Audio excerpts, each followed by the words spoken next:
Alors je suis avec Kani Alem. Kani Alem, bonjour. Bonjour, bonjour. Nous sommes ici à Bordeaux.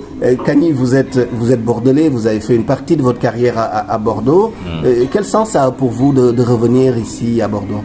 Ben, c'est un peu le rapport qu'on a avec les vieilles pierres. J'avais un ami poète congolais qui un jour m'avait rendu visite à Bordeaux et puis on se promenait. À un moment donné, il me dit, mais tu sais, tu as de la chance parce que tu es dans une ville où on peut faire corps avec la pierre. On peut voir le temps, on peut analyser le temps et on peut construire un imaginaire personnel. Et c'est vrai que ce jour-là, il m'avait ouvert les yeux sur quelque chose que j'ignorais moi-même, à savoir que je suis arrivé à Bordeaux ici pour la première fois en 1992, novembre 1992. J'ai vécu ici pendant des années sans regarder les fameuses pierres dont il parlait.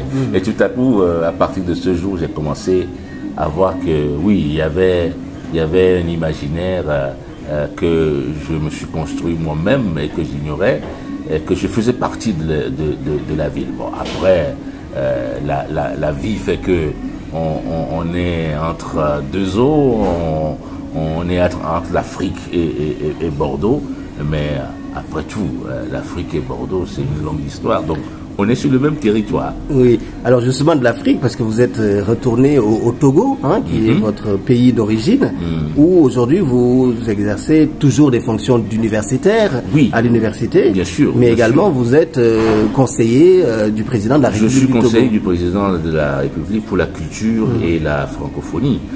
Tâche difficile et ingrate, je dois le reconnaître, en ce sens que quand je parle de difficile, nous avons le même problème dans tous les pays africains de façon générale, à savoir que quelle que soit votre personnalité, quelle que soit la consistance de votre discours sur la culture, de temps en temps on vous fait remarquer que ce n'est pas absolument la priorité. Alors pour ne pas être simplement une fleur à la boutonnière, vous êtes obligé de réfléchir et de trouver aussi des propositions qui ne braquent pas le politique. Parce que le politique a un agenda prosaïque. Il veut gagner les élections, il veut conserver le pouvoir. Alors, vous n'êtes pas dans cette logique-là. Vous êtes dans la logique de poser des bases, construire quelque chose qui puisse être une continuité de l'État plus tard. Il n'y a pas un temps pour construire la culture. La culture se construit petit à petit. Dans toute l'histoire mondiale, les circonstances favorisent parfois la pose des premières pierres. Donc, on y va petit à petit. On envoie des propositions, on fait des notes qui sont rejetées, qui ne sont même pas lues. Mais on laisse un peu le temps, on revient en arrière, on réfléchit, on dit, c'est peut-être la manière dont j'ai proposé la chose qui n'était pas convenable. Alors, je repasse par une autre porte et je vais faire entrer. Parfois, on a la surprise de voir que ça marche et que ce qu'on veut en réalité, c'est le minimum qui donne confiance aussi aux artistes. Ils ne peuvent pas être pris en charge dans nos États qui ont les moyens pour autre chose. C'est lourd, hein, le politique. Le politique qui te balance des chiffres. Te balance des chiffres en te disant si moi je mets tel montant dans la construction d'une salle de spectacle, ben écoutez, pour les prochaines élections, moi j'ai besoin de construire tant d'hôpitaux, tant de dispensaires. Alors, tu vois, ton truc, la culture c'est joli, mais on ne peut pas attendre un peu. Ben, c'est à toi de lui dire, mais non. Parce que à la place du dispensaire, pour l'instant, tu peux construire une salle où tous les jeunes peuvent se retrouver le week-end et performer. Et ça aussi, ça fait partie de la construction de l'espace public. Voilà, c'est un combat difficile, vraiment difficile, mais c'est un challenge. La véritable satisfaction, c'est quand on a la chance de pouvoir dialoguer et d'expliquer la chose. Par moment, oui, on arrive à toucher la seule autorité, parce que dans nos pays, c'est un peu de l'absolutisme. Hein. C'est le chef de l'État qui décide.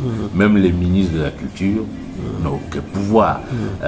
Et ils ont même peur, parfois, quand vous leur apportez une idée, de transmettre l'idée en Conseil des ministres. Donc, vous êtes obligé de faire le boulot tout seul et de jouer celui qu'on respecte, mais qu'on n'écoute pas toujours, mais qui finit par glisser une ou deux idées qu'on réalise.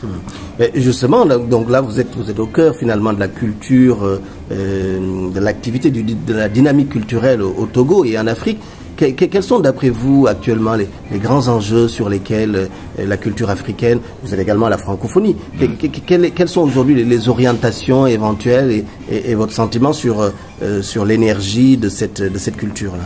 Il y a quelque chose que j'ai remarqué en quittant l'extérieur pour aller un peu regarder les choses de l'intérieur, c'est que la question de la culture est plus complexe qu'on ne le dit. J'en suis même arrivé à ne plus croire à cette idée d'économie de la culture. Pour moi, la culture est politique, point, quoi. La question économique est subsidiaire. En ce sens que on remarque que partout dans le monde, lorsque les produits culturels ou les artistes finissent par s'imposer, ils drainent automatiquement vers le pays où ils sont, où ils ont réussi, la plus-value économique. Donc, la décision politique est au cœur de nos États qui sont des États en construction. On ne peut pas me dire que lorsque, au Sénégal, on prend la décision de construire même une salle municipale, c'est en termes culturels qu'on pense. Non. Le maire a d'autres objectifs en construisant la salle. Mais qu'un petit orchestre finisse par émerger dans cette salle, elle va permettre de créer un circuit. Donc, si nous restons dans le discours économique, les politiques ne nous entendent pas. Ils ne nous entendent pas. Il y a une question d'environnement politique qu'il faut absolument assainir. Et une fois que l'on aura assaini cela, je crois que le dialogue entre les artistes et les politiques deviendra un peu plus clair. Les artistes ont souvent la remarque simple en disant « le politique nous ignore alors qu'ils ne savent pas que nous constituons une force ». On peut leur rétorquer que la marchande au grand marché de Dakar constitue une force économique plus puissante. Mais en réalité, les deux peuvent avoir des équivalences. Mais ce n'est pas la meilleure manière pour moi de construire. Il faut plutôt parler d'environnement. Nous sommes dans un environnement où il y a énormément de jeunes qui sont au chômage. Et parmi eux, il y a de grands créateurs, il y a de grands artistes, des peintres, des artisans fabuleux qui inventent au quotidien des choses que nous pouvons utiliser, mais on ne les regarde pas parce qu'il n'y a aucun cadre qui permette de les voir.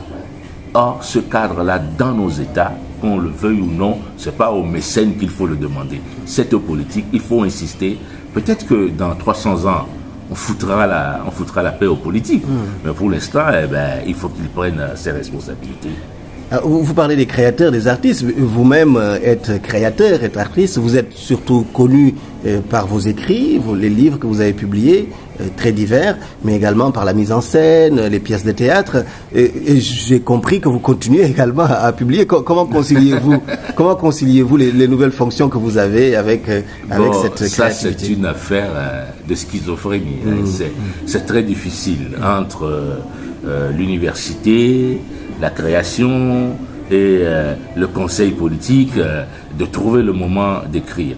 Je ne vais pas révéler ici comment je fais, mais si je reviens souvent à Bordeaux, ce n'est pas un hasard. Non, il faut, quand on est un créateur et qu'on est pris entre deux feux, trouver un havre de paix. Et il faut s'éloigner un peu de cette tumulte politique et de la tumulte universitaire, qui est parfois plus grande que la tumulte politique. Il faut s'éloigner pour pouvoir retrouver un peu toute sa sensibilité de créateur. Ce n'est pas quelque chose d'assez facile. D'autant plus que moi, j'évolue dans une sphère de la création où la littérature, par exemple, où je problématise beaucoup mes sujets. Quand je décide de faire un roman sur l'esclavage, bon, c'est des années de recherche, quoi. C'est pas, je me lève le matin pour inventer l'histoire parce qu'il y a des enjeux considérables derrière. Donc, ça demande beaucoup de documentation. Et on doit se déplacer pour aller chercher la documentation. Même quand je décide d'écrire ce que je fais actuellement, un roman sur l'influence de plus en plus prégnante du djihadisme noir en Afrique subsaharienne, à travers l'histoire de Boko Haram, la chute du Mali, de l'État malien, ce n'est pas quelque chose de facile.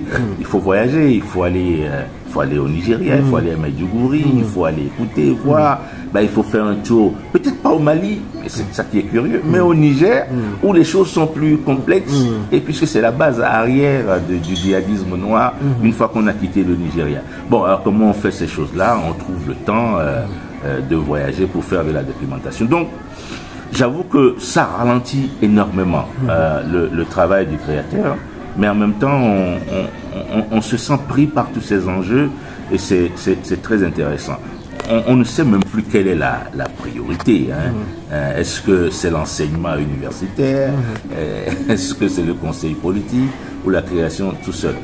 J'ai tendance à dire de façon brutale que la politique est une activité ingrate et que la seule satisfaction réelle que j'ai, c'est que je puisse continuer à créer, parce que peut-être personne ne se souviendra que j'aurais été à l'origine de telle loi pour la culture au Togo, mais les gens, je pense, se souviendront encore que j'ai écrit un roman qui parle peut-être de la colonisation allemande ou de l'esclavage entre le Brésil et le peuple de Guinée. Alors justement, en parlant d'esclavage, vous êtes togolais, vous avez vécu à Bordeaux. Dans vos écrits, cette question-là, la colonisation de cette violence originelle est quand même assez présente. Vous savez que les pays africains commencent tout doucement à rentrer dans ce travail de mémoire. Le Sénégal vient de voter donc la première loi en Afrique qui déclare la traite des Noirs et l'esclavage crime contre l'humanité. Et comment pensez-vous que cette question-là pourrait ou devrait être traitée par les pays africains? Le Sénégal a ouvert la voie à une question que nous essayions tous d'esquiver, à savoir la reconnaissance politique de l'histoire de la traite négrière, s'entend. J'insiste sur l'adjectif négrière parce que elle est importante. Donc du coup, si le Sénégal a fait cet acte, c'est pour montrer que nous reconnaissons enfin les responsabilités que les pays que nous sommes aujourd'hui ont également dans cette traite-là. Et qu'il faut honorer la mémoire de toutes les victimes. Donc il faut que les États africains aient le courage enfin d'instituer des jours pour commémorer. Les lieux viendront d'eux-mêmes, mais c'est l'action politique. Et ça, il y a beaucoup de résistance, il ne faut pas l'oublier, parce que moi j'ai remarqué que la plupart des gens sur la côte ouest africaine n'aiment pas trop qu'on parle de l'esclavage. Et oui, mais le politique a une responsabilité qui transcende le temps. C'est à lui de montrer qu'il s'est passé des choses et que nous acceptons en fait ces choses-là, et de montrer que nos enfants peuvent être fiers aussi de la reconnaissance de ce que furent leurs ancêtres. Merci beaucoup, Kadiale. C'est moi.